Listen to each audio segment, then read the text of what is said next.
From the Mutual Studios in Washington, I'm Fulton Lewis, and that's the top of the news as it looks from here.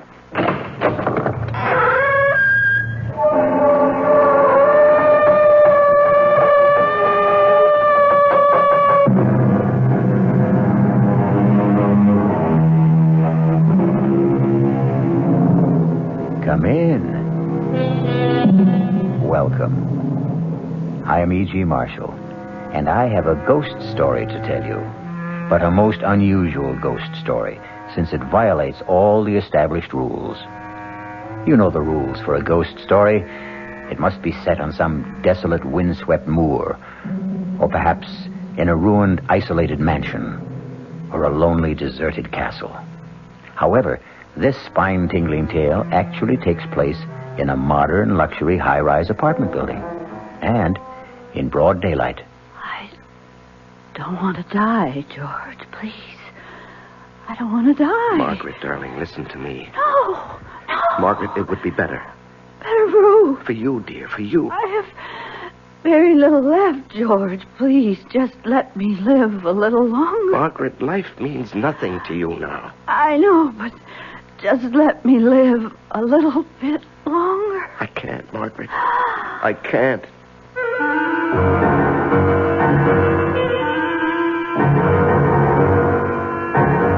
Our mystery drama, The Man Who Heard Voices, was written especially for the Mystery Theater by Sam Dan and stars Larry Haynes. It is sponsored in part by the Kellogg Company, makers of Kellogg's Special K cereal. I'll be back shortly with Act One. Hi, son. Hi, Mom. Hi, Dad. Hi, Junior. Kellogg's Special K presents Junior Gives Up.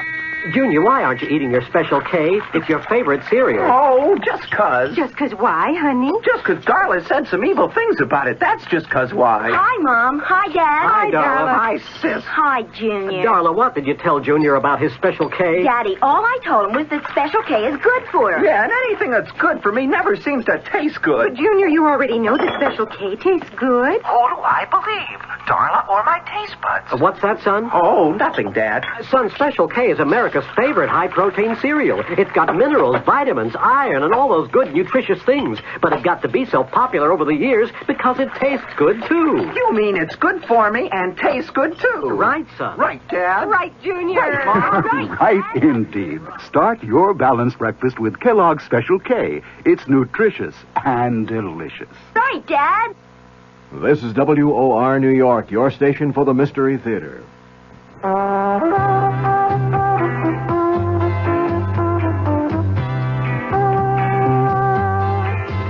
No matter what you're saving for, that's what Suburban Savings for Suburban.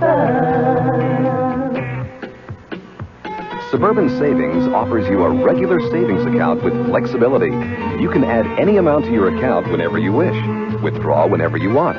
Suburban Savings pays a 5.25% annual interest rate on regular savings paid quarterly, which earns an annual effective yield of 5.47%. Interest is compounded continuously from day of deposit to day of withdrawal, as long as $50 is maintained in the account to the end of the quarter. Come into Suburban Savings and open an account with flexibility. Our regular savings account in New Jersey at Bayonne, Edgewater, Elmwood Park, Emerson, Hackettstown, Morris Plains, Nutley, Paramus, and Sparta.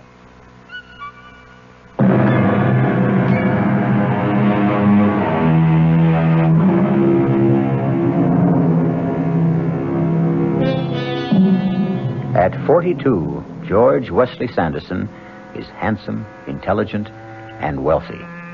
He is married to a most beautiful woman. He is a partner in a prestigious law firm. He has a host of friends because he is gracious, considerate, sensitive, and obliging. And so, you look at him sipping his morning coffee in his luxurious apartment in New York City, and you say to yourself, here indeed is one of fortune's favorites. How wonderful life must be for George Wesley Sanderson. But we have invaded his privacy. We have caught him alone and off guard. And so we see a look of terror in his eyes. And no wonder, because George Wesley Sanderson hears a voice. A woman's voice. It's time for my pills, George. The voice is clear and distinct. May I have my pills, George? But George is alone in the room. My pills. George? Not only is George Wesley Sanderson alone in the room, but the voice belongs to a woman 10 years dead. Margaret. Margaret. George, you must give me my pills. Oh, no. George. George. I understand. I forgive you. George. I forgive you.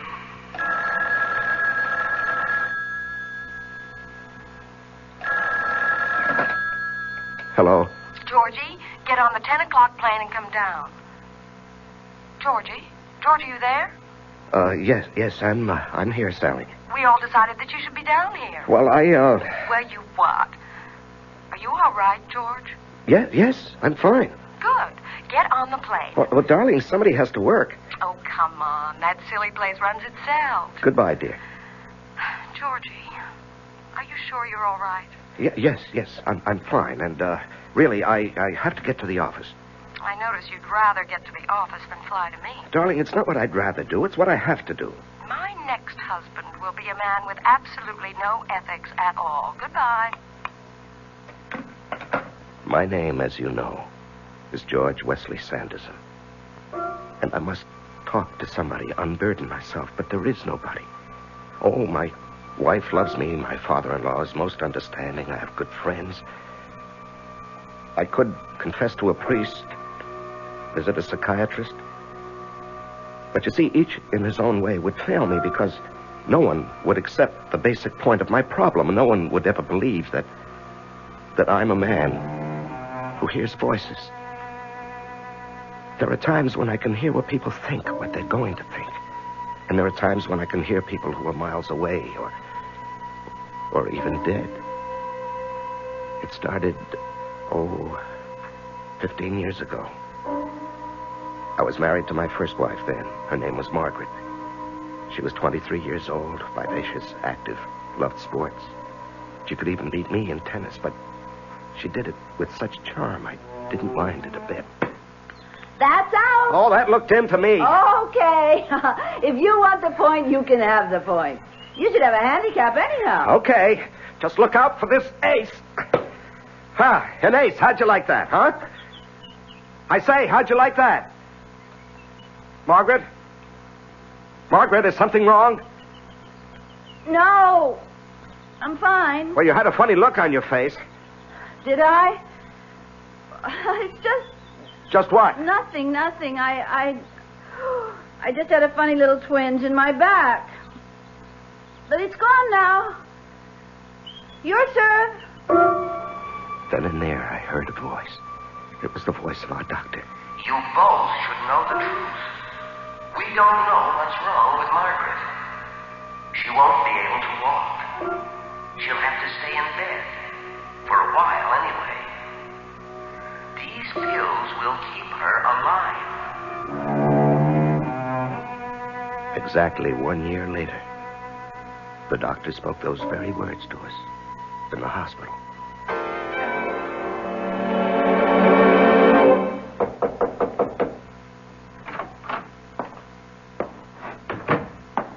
You, sent for me, Mr. Cartwright?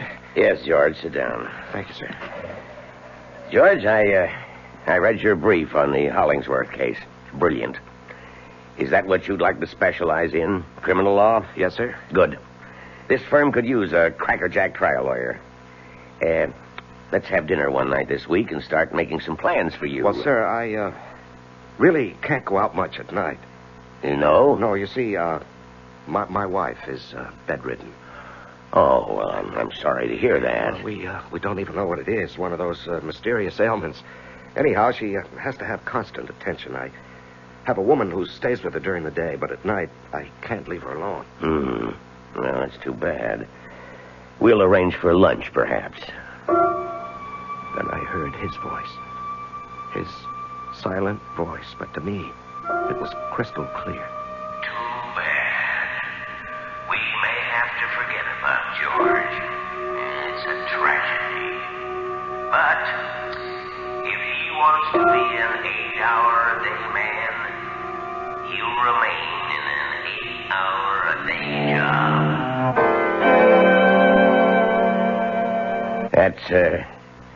That's all for now, George. I just wanted to let you know how pleased I am with your work.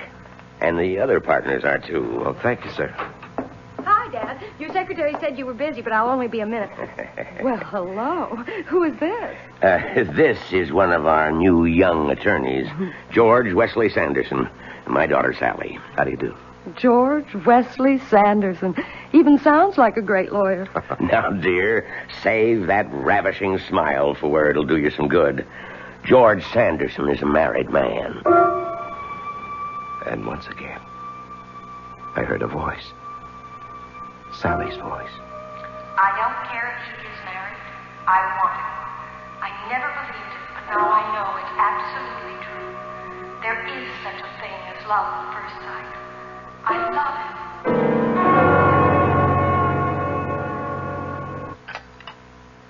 Oh, thank you, dear. But I don't want any more. It's time for my pill. Oh, yes, so it is. I'll get it for you. Those pills, they're like a lifeline. Well, let's be thankful they work. Poor George. You've become a full-time nurse. And in addition, you've got a full-time job. You really don't get much sleep, darling. You have to set an alarm every 2 hours to give me my pill. Darling, we stood up together and we took a vow for richer, for poorer, for better, for worse, in sickness and health. Till death do us part. Let's change the subject, huh? Okay. Well, how'd it go at work today? Oh, everybody flipped for the way I handled the Hollingsworth case. Oh, will it mean a promotion? Well, maybe, but more important is the additional money. Oh, George. Now what? If you become important, we'll be expected to entertain. Oh, no, nothing of the sort. I'm going to run my business the way I want. I intend to do my work during the day, in the office. I don't have to socialize with people. Merit, ability, that's what should count. And for the third time that day, I heard a voice. This time Margaret's. Oh, Lord. I want to live. I'm not much use. I can't do a thing. I'm a drag on the man I love. I'm good for absolutely nothing. But I want to live.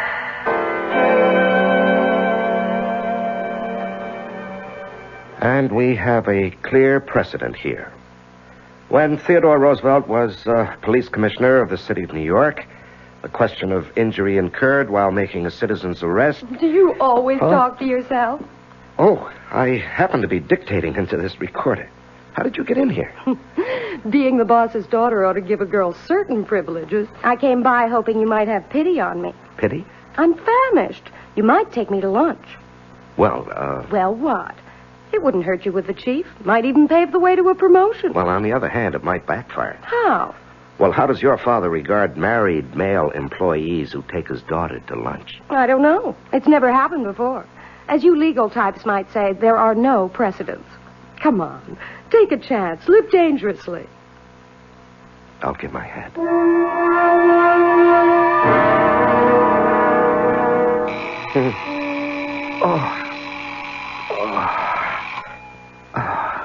Darling, I'm sorry.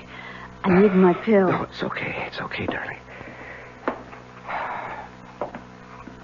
Here you are, dear. Thank you. There. Now, just let me set the alarm again. You must be exhausted. No, not really.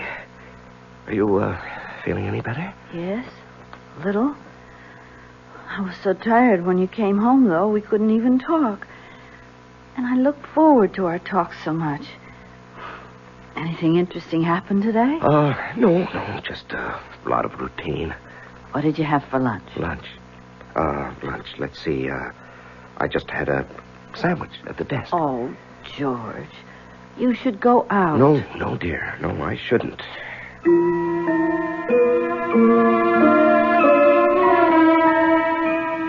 But I did. She would drop by 2-3 times a week. And it just became, a thing we did. We were friends, that's all. I knew she was in love with me, but I was discovering something else. Something very unsettling, very disturbing. I was falling in love with her, too. I tried to fight it. How about right here? Okay.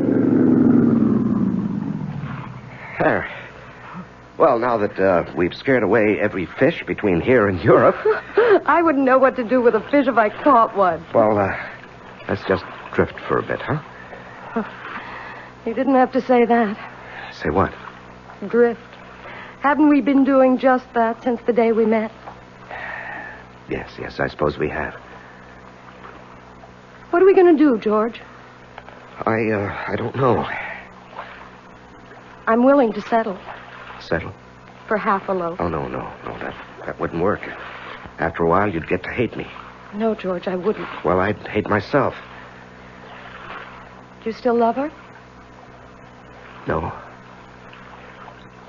No, it's a terrible thing, but I don't love her anymore. You know, that happens to people. Just as they can fall in love, they can also fall out of love. It's just that the timing and the circumstances are bad for Margaret and for me. But if you no longer love her... Well, how could I ever divorce her? Hey, where are we going? I don't know. But the one thing I can't do is just to stand still.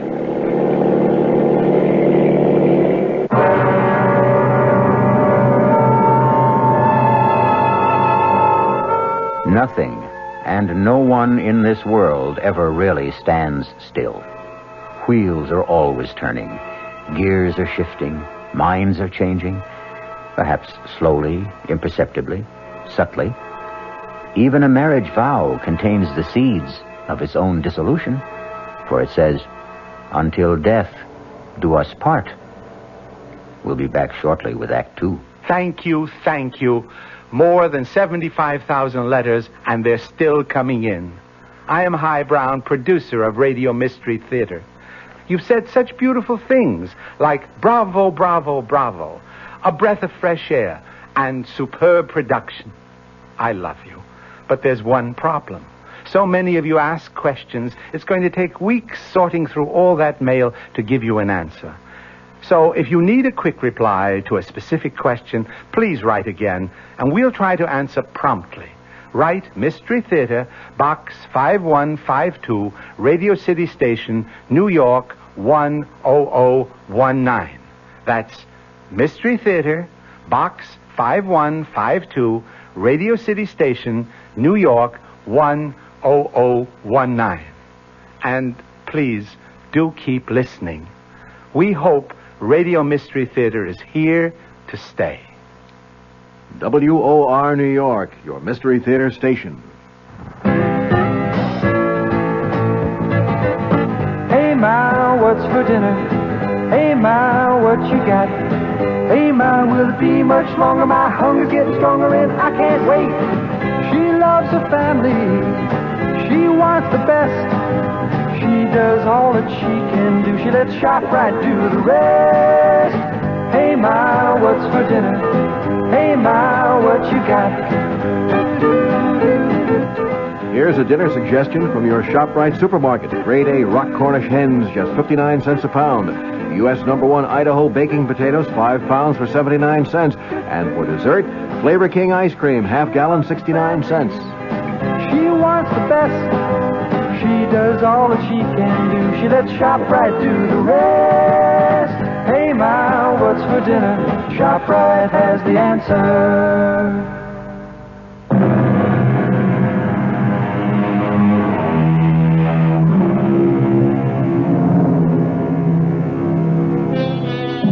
George Wesley Sanderson is in a motorboat just off Long Island on a beautiful day with a beautiful woman who loves him. And to make it perfect, he also loves her. However, there's a complication. George Wesley Sanderson is married, and he takes his vow seriously. We'll do something, Sally. You'll have to do something, George. People don't stand still. Yes, I know. You can't freeze a relationship. It grows better every day or it becomes worse. You You fall in love because another person has something you need, and sometimes it's the terrible truth. When that person loses what attracted you in the first place, love also goes with it. I know. So many people can't face up to it. They're unable to end a thing that really no longer exists. I love you, Sally. I love you, George, but I'm human. If I can't have you, sooner or later I'll face it, and then I'll make other arrangements for my life. Sally, wait for me. Oh, I'll wait, George. But I can't promise to wait forever. Just then I heard another voice. It was a voice I'd never heard before, but there was no mistaking who it could be and what the meaning was. And do you, George, take Sally for your lawful wedded wife to have and to hold? Oh, Sally, darling, don't ask me how or when or why. George, look out, you'll upset the boat. Who cares, Sally? It's going to happen. What's going to happen? You and me, we're going to happen. We're going to be married. But... No buts. Just believe me. I believe you, George. I believe you.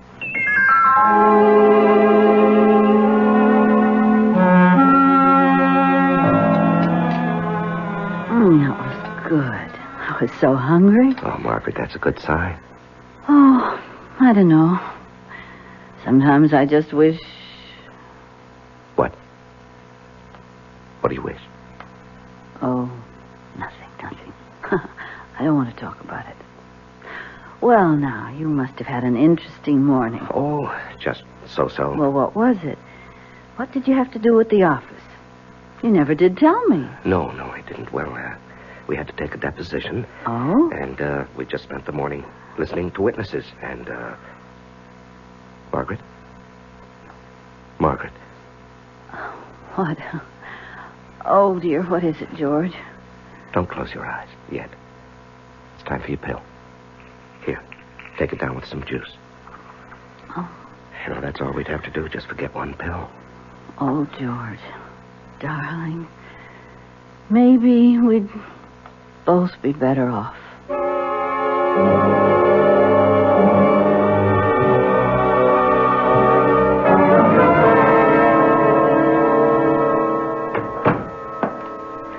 Good morning, George. Morning, sir. Sit down. Thank you. Now, George, I want you to go to Washington. I know you have personal problems. Yes, sir. I want you to argue the Stillwell case before the Court of Appeals. Well, sir, you can win this case for us. You're a natural. Lawyers like you come along once in a generation. Yes, but Mr. Cartwright... The trial date is in 6 weeks. Now, I'm sure you can find a way to resolve your problem. You can buy nursing care while you're gone. Sir, it's more than that. I'm sure it is.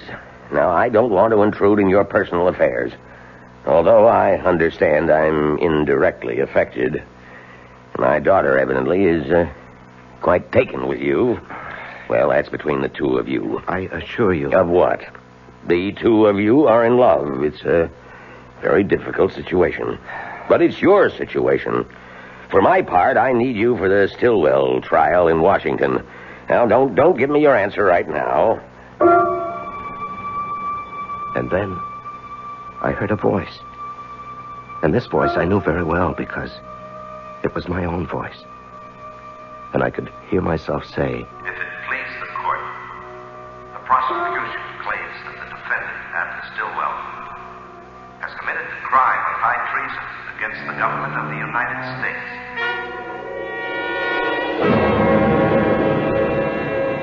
George? George! Oh, what? Well, that's what I want to ask you. What happened? You turned pale. Is everything all right? Oh, yes, sir. Yes, sir, everything's fine. Just fine. I believe that I will be able to plead the Stillwell case after all.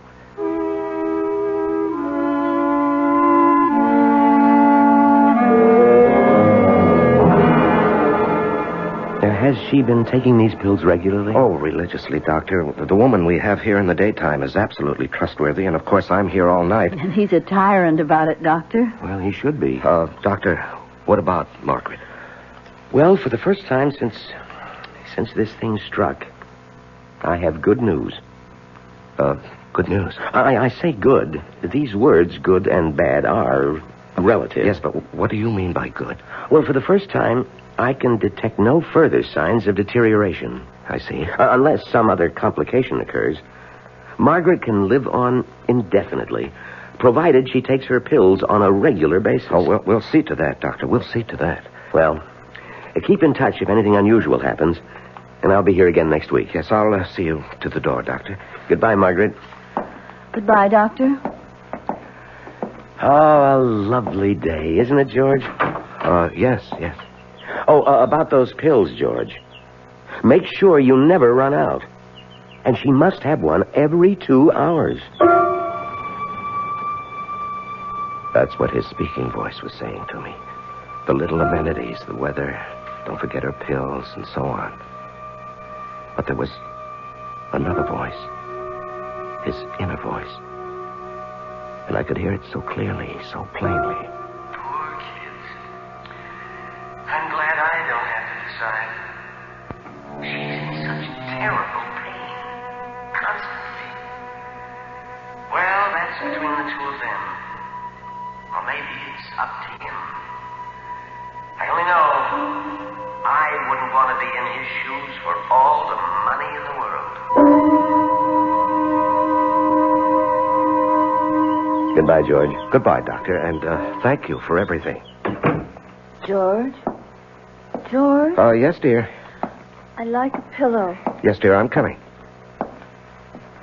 Here we are. Now, does that feel more comfortable? Mm-hmm. I think so. Margaret, look at me. I'm looking at you, darling.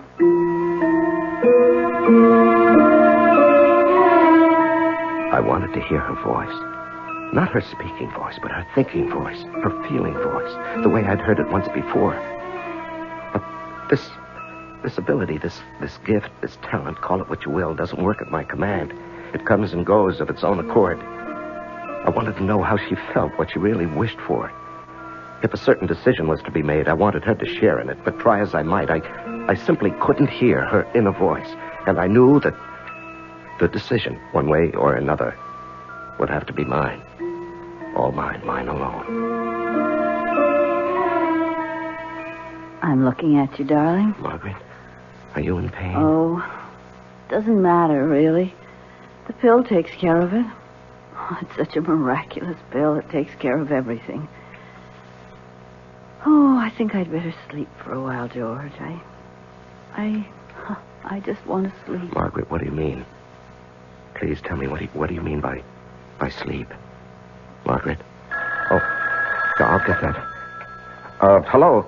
George? Oh, yes, Mr. Cartwright. Can you arrange to fly to Washington a week from Friday? A week from Friday? Yes, for a pre-trial on the Stillwell case. Well, sir, I hadn't expected to... Well, you told me just yesterday in the office that you'd handle it. Well, yes, sir, but that was because I thought I had 6 more weeks. Well, you do. This'll just involve you down there for a day or two this time. I understand. I'll have Miss Gordon book your flight. Well, a week from Friday, that's about 10 days, isn't it? Yeah, well, we'll have all the papers for you at the office tomorrow. And I'm taking you off everything else. Just remember, we want this case. Yes, sir. Goodbye, George. Goodbye, sir. George? Oh, darling, I thought you were asleep. The ringing of the phone woke me. I thought it was the alarm for my pill. Oh, no, we still have another hour for that. Now, what's supposed to happen a week from Friday?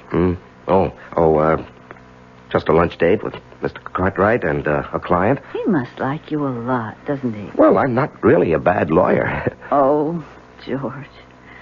I wish I could be of help to you. I wish there was something I could do.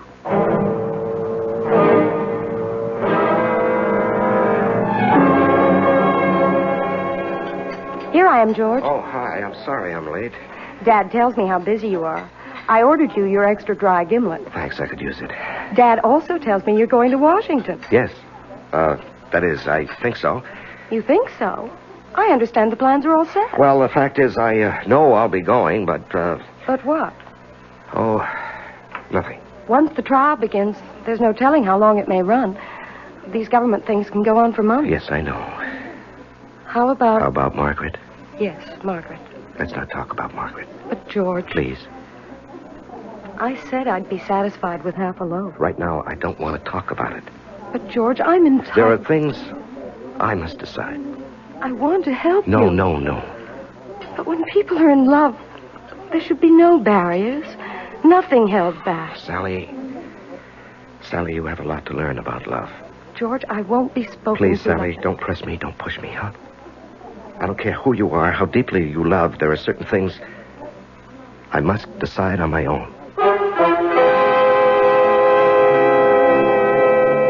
George Wesley Sanderson is faced with a decision. And it's a decision a man doesn't make lightly, nor does he make it every day. Because what George must decide is whether or not to kill his wife. We shall return shortly with Act 3. Ever had a tall, frosty glass of Amplitude? Well, if your beer is Budweiser, you've had it often.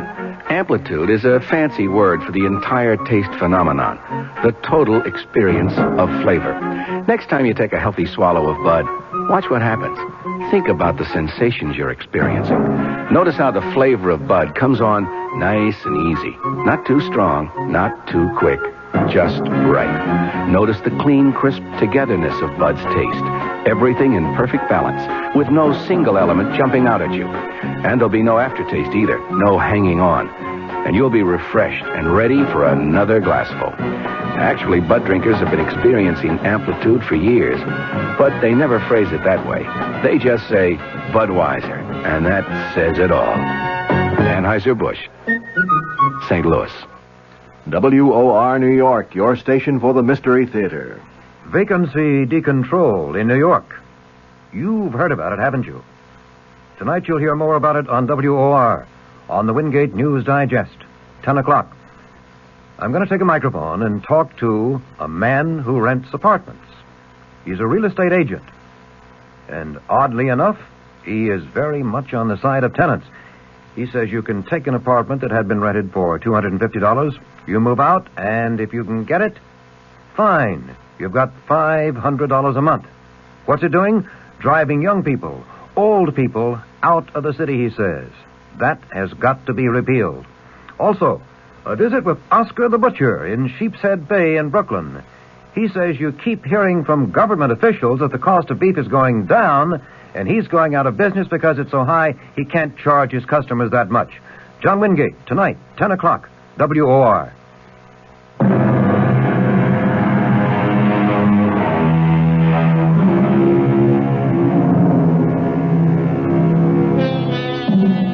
It is 1 minute before 2 in the morning in the apartment of George Wesley Sanderson.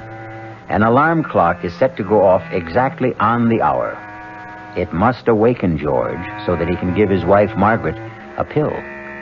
A pill she takes every 2 hours. Without her regular pill, Margaret will die. George? George, wake up. George? Wait a minute. Wait a minute. Oh, I was afraid for a minute that the clock wouldn't wake you. Yes, I'm sorry. I was sleeping pretty soundly. Poor George, you never get any No, rest. it's all right. It's all right. Here, darling, take your pill. Oh. Thank you, darling. Thank you. And now go back to sleep. Well, I better reset the alarm. You're so good to me, George. There it is. I've set it for 4. Good night, darling. Good night. I turned to look at her. Her eyes were closed. She was only 28, but her face was lined. Her skin was drawn and flushed, and she looked old. Old. Where was the pert, vivacious Margaret who only a few months before had been bursting with life? Wasn't she as good or as bad as dead already? Wasn't it a mercy to end her suffering? Wasn't her living merely a sham and a pretense? Suppose I would somehow forget to give her the next pill. What would I be ending? And then once again I heard the voices. But these were voices from the past. the recent past. This firm could use a crackerjack criminal lawyer. I love you, George. I love you. We have plans for you. I'll wait for you, darling. But I can't promise to wait forever. We're all pleased with your work. Why hold on to a relationship that no longer exists? I can't do a thing. I'm absolutely useless.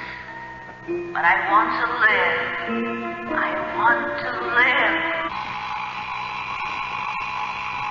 George? George, the alarm. George, wake up. George, it's time for my pill. George, wake up. You must wake up. George?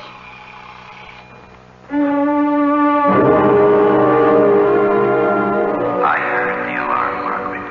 I heard it. George, you must wake up. Believe me, Margaret, I'm doing it for you. George. George, I must have my pills.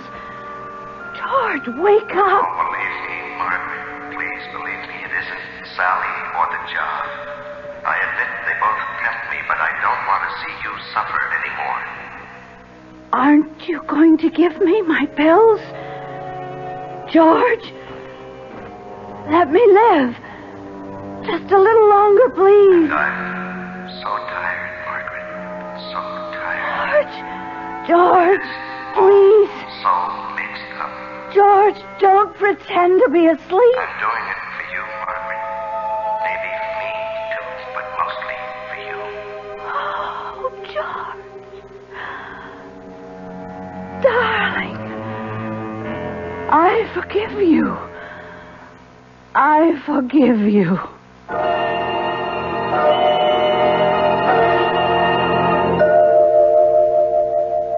Sit down, George. Sit down. Now, you didn't have to come into the office today. Yes, I know, sir, but she's been dead a week, and, well, things go on. I'm due to leave for Washington tomorrow. Yes, we wondered whether, under the circumstances, to ask for a delay. Oh, there's no point to that, sir. What I need now is lots of work. Well, we have lots of work around here. George, I've been trying to reach you to tell you how sorry... Sally, it's all right. Now, there is a possibility that you people have something to discuss. Excuse me for a moment. Well, Sally, here we are. Yes. How did it happen, George? Oh, it's something that could have happened at any time. She just fell asleep and she didn't wake up. And now what, George? And now we can be married. That is, if you'll still have me. Oh, darling. I have to go to Washington. I'll go with you. And you know, of course, what Dad's been talking about. Well, actually, I don't.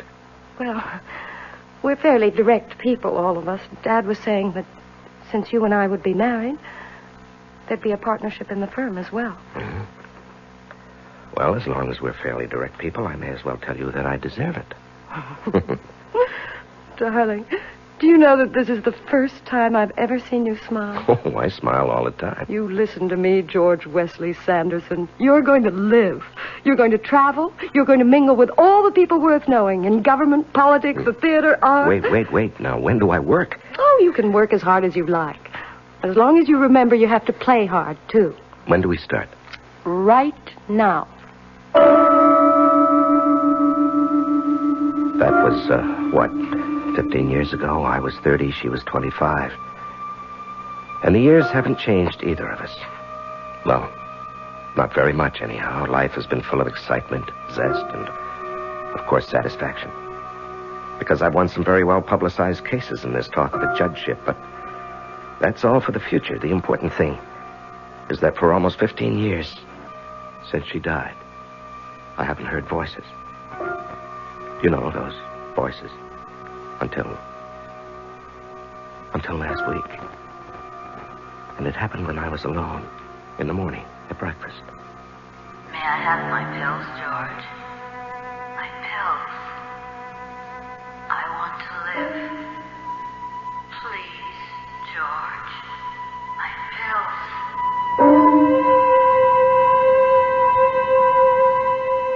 And I've kept hearing them. I don't know what to make of it, because after all, she did say she's forgiven me. Why should I hear her now? Why? I don't understand it. Why now?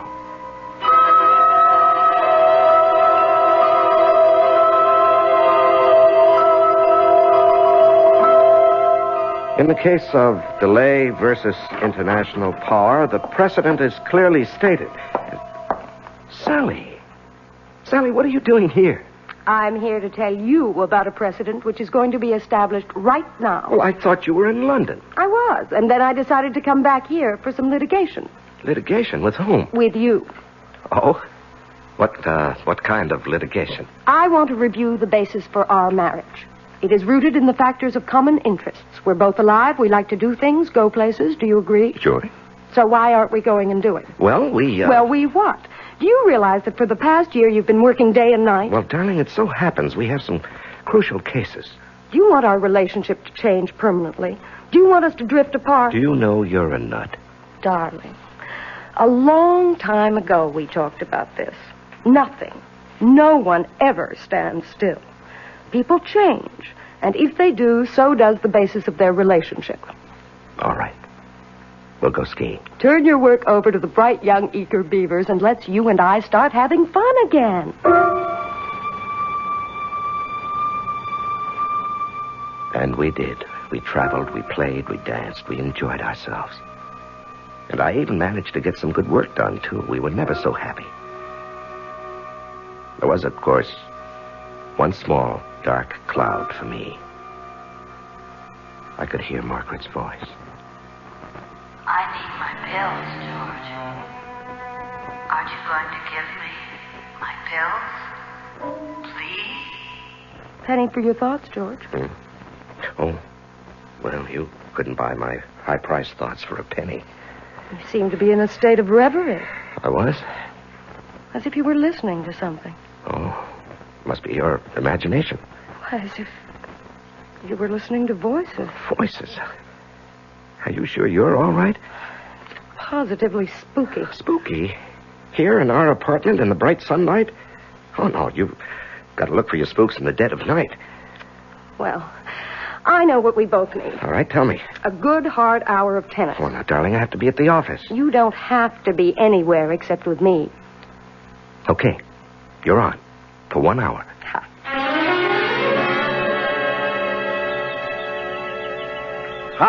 That's out. This set has one more game. Your luck won't hold forever. Oh, no, I don't need luck. I happen to be good. Oh, that was definitely out. I think I'm going to break your service. Well?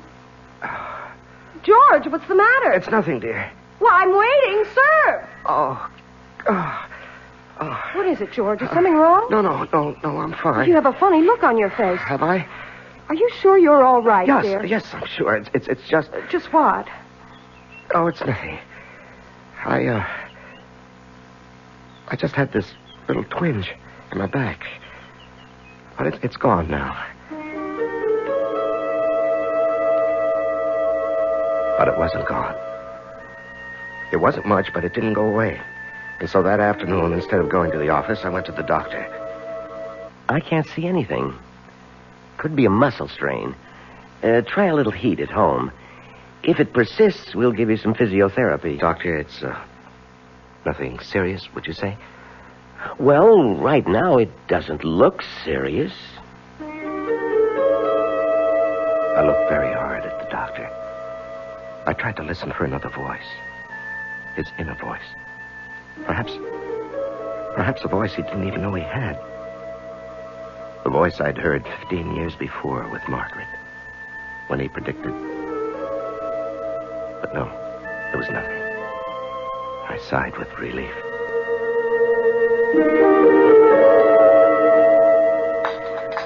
Pour me a cup of that coffee. Yeah, sure thing. How's the back this morning? I'm fine, just fine. How about some tennis? If you'd like. Sure your back's okay? I said so, honey. I found out you'd seen the doctor the other day. Oh, well, it was just a checkup. And the back? Oh, a twinge now and then. Oh, everybody gets a twinge now and then. Dinner tonight at the Caswells. I better call her. Then we'll try a few sets. Do you love me? I think so. I think I love you, too. She left the room. I was all alone. For a week now, I've been hearing Margaret's voice. But now there wasn't a sound. I listened. But as mysteriously as it had begun, perhaps it was coming to an end. Maybe I was losing this ear I had for voices. And then I heard it. A voice. It was very indistinct at first, but I recognized it. It was my own voice. But I couldn't believe what it was saying. I didn't want to believe what it was saying. Sally. Oh, please, Sally. Sally, give me my pills. Please. Sally, I must have my pills. Sally, aren't you going to give me my pills? Sally, don't kill me. I don't want to die. Sally, my pills. George, what's wrong? Sally, it's my back. I'll call the doctor. Yes, Sally, quickly. The pain is terrible. Sally, please. You won't kill me, will you? What are you talking about? When the time comes, you won't kill me. You won't, Sally. Or will you? Will you?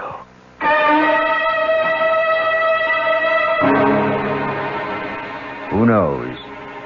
George and Margaret, that's one story. George and Sally, that's another. Yes, we often think, many of us, how wonderful if we could only hear voices from the future. Voices that could predict our fate. But maybe it's not such a good idea after all. Maybe it's better never to know. I'll be back in a moment. And now, with another story of mystery and intrigue, here is Commander Neville Putney to keep you in anxiety. What's this story about, Commander? Well, it concerns a middle-aged business executive named Fremont Witherton, who, after spending his entire career with the same firm, returned home one evening with his dreams suddenly shattered. Is that you, Fremont? It's me, Erica. Fremont, you look so peaked. Erica, I've been fired. That new plant manager, he's been trying to cut me out, and today he succeeded. Well, you don't need to give me that hangdog look. Just go out and get another job. I'm through, Erica. I'm 58 years old. Nobody will hire me for half the salary I've been making. My only hope is to kill the plant manager. Fremont, I hate rough stuff, but if you've decided, your Roscoe's upstairs in the trunk. You load it, and I'll warm up the getaway car. Hey, young man, how about that for a story? Well, that was a dilly, Commander, but you just can't leave us this way. How did it all come out? Time's up for now, but tune in, Bob and Ray, on WOR 3:15 to 7, and maybe you'll find out. This is WOR New York, your station for the Mystery Theater.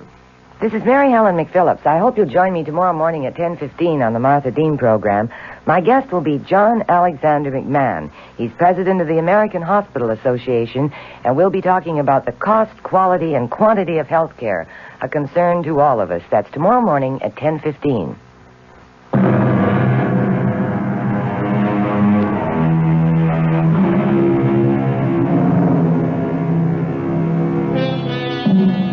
Voices. What are the voices we think we hear in the night? Are they merely dreams, fantasies, or our own wishes? Or are they real? And why shouldn't they be real? After all, reality is what we think it is, and ever so often, what we want it to be. One reality that you can count on is the absolute fact that we will be back here again with other voices to tell you another tale that will excite and amaze and perhaps cause just a tiny, delicious tingle of terror. Our cast included Larry Haynes, Augusta Dabney, Leon Janney, and Suzanne Grossman. The entire production was under the direction of Himan Brown. And now, a preview of our next tale. I want a baby. Get on with whatever you have to do. First of all, this talisman. You must wear it around your waist. This package contains herbs. A special combination to relax you. That's the secret. To relax. That's all? For now. But one thing I must add. On the birth of the child, I will ask you one favor. You must promise to grant it. Take the talisman and the herbs. And don't be alarmed if certain unusual things happen in the next few weeks. Radio Mystery Theater was sponsored in part by Anheuser-Busch Incorporated, brewers of Budweiser. This is E.G. Marshall inviting you to return to our Mystery Theater for another adventure in the macabre. Until next time, pleasant dreams.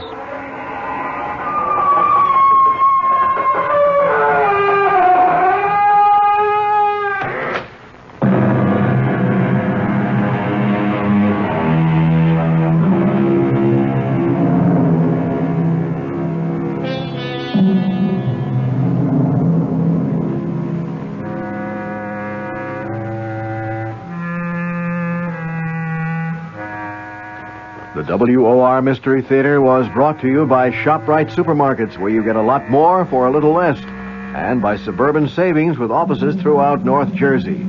The preceding Mystery Theater program was furnished by the CBS Radio Network. Now let's listen to a few moments from tomorrow night's suspenseful drama on the WOR Radio Mystery Theater. But one thing I must add about our arrangement. Yes? On the birth of the child, I will demand one favor. You must promise to grant it. A favor? What? I shall ask it when the child is born. But I can't promise that when I don't know what it is. It's a very small favor, but it is part of the bargain. And believe me, Mrs. Richards, if you do decide to bargain